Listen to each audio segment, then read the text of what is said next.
Box office దగ్గర world wide గా 132 కోట్ల ప్రీ రిలీజ్ బిజినెస్ ను సొంతం చేసుకుని 133 కోట్ల బ్రేక్ ఈవెన్ టార్గెట్ తో బరిలోకి దిగుతున్న సూపర్ స్టార్ మహేష్ బాబు నటించిన లేటెస్ట్ సెన్సేషన్ గుంటూరు కారం సినిమా వరల్డ్ వైడ్ గా ఎన్ని థియేటర్స్ లో రిలీజ్ అవుతుంది అన్నది ఆసక్తికరంగా మారింది. కాగా తెలుగు రాష్ట్రాలలో రిలీజ్ రోజున హనుమాన్ సినిమా భారీ పోటీలో రిలీజ్ అవుతూ ఉన్నప్పటికీ కూడా ఆల్మోస్ట్ 70-80% స్క్రీన్స్ గుంటూరు కారం చేతిలోనే ఉండబోతున్నాయి.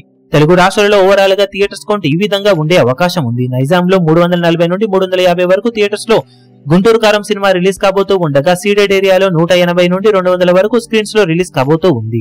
ఆంధ్రాలో మొత్తం మీద 500 వరకు థియేటర్స్ లో రిలీజ్ కాబోతున్న ఈ సినిమా తెలుగు రాష్ట్రాల్లో మొత్తం మీద 1050కి అటు ఇటుగా థియేటర్స్ లో రిలీజ్ కాబోతూ ఉంది. కర్ణాటక మరియు రెస్ట్ ఆఫ్ ఇండియా మొత్తం మీద మరో 150 వరకు థియేటర్స్ లో రిలీజ్ కాబోతున్న ఈ సినిమా ఇండియాలో 1200 వరకు థియేటర్స్ లో రిలీజ్ కానుంది.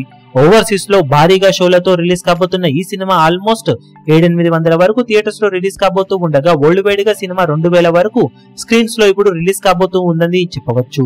ఫైనల్ కౌంట్ కొంచెం అటు ఇటుగా ఉండే అవకాశం ఉండగా ఓవరాల్ గా చూసుకుంటే భారీ పోటీలో మమ్మూత్ రిలీజ్ నే గుంటూరు కారం సినిమా సొంతం చేసుకోబోతుంది. ఏమాత్రం పాజిటివ్ టాక్ ఉన్నా కానీ సంక్రాంతికి మిగిలిన సినిమాలను డామినేట్ చేసే సత్తా గుంటూరు కారం సినిమాకు ఎంతైనా ఉంది. ఇక బాక్సాఫీస్ దగ్గర సినిమా తొలి రోజు ఎలాంటి కలెక్షన్లతో రచ్చ చేస్తుందో చూడాలి. ఈ వీడియో మీకు నచ్చినట్లయితే లైక్ చేయండి, షేర్ చేయండి, ఛానల్ ను సబ్స్క్రైబ్ చేయడం మాత్రం మరవకండి. ఏ చిన్న అప్డేట్ ను మిస్ అవ్వకూడదు అనుకుంటే బెల్ ఐకాన్ ను ప్రెస్ చేయండి.